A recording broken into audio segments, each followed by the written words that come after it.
Eto. So, number 14. So, let's say we have, ganito naman yung given. So, kapag ganito naman yung given, guys, part pa rin siya ng radicals, pero division na siya.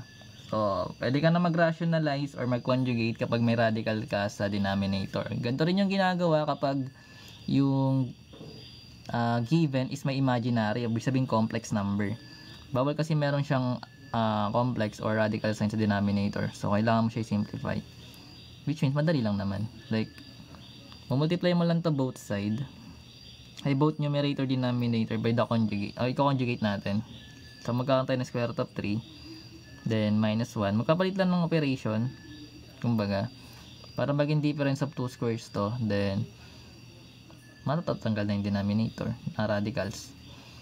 So, magkakaroon tayo dito, guys. So, magkakaroon tayo ng 6 times square root of 3. So, yung pag-multiply, guys, na ito, sa radicals, yung sa labas lang, pag constant, coefficient, dito rin din sa, constant sa constant, or coefficient. Yung number niya sa labas. Kasi yung minamultiply lang natin sa loob, yung sa loob din. So, yung 6 times square root of 3, magiging 6 square root of 3 lang yan. Then, yung 6 times negative 1, that is negative 6. Over, ito naman guys, magkakaroon tayo ng square root of 3 times square root of 3. So, remember, meron tong 1 dito, then 1 din. So, 1 times 1 is 1 pa rin. So, kahit hindi natin yung ilagay, magkakaroon tayo ng square root of 9.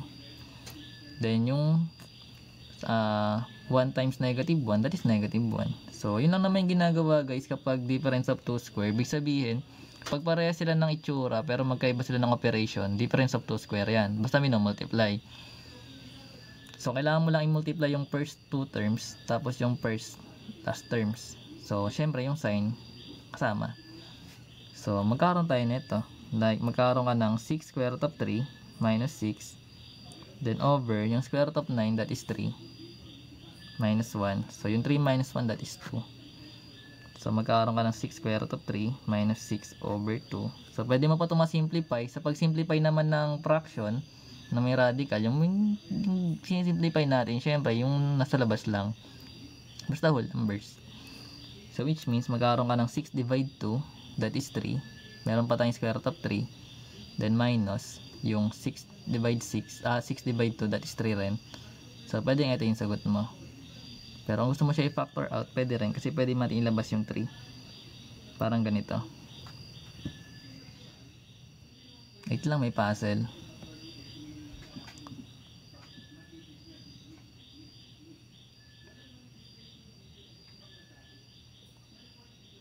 So, pag gusto mo siya i-factor out, like, mayroon siyang parehas 3 sa labas na pwedeng i-factor out, magkakaroon ka ng ganito. So, pag dinistribute mo ito pa rin kakalabasan. So, 3 square root of 3, that is 3 square root of 3. Then, 3 times negative 1, that is negative 3.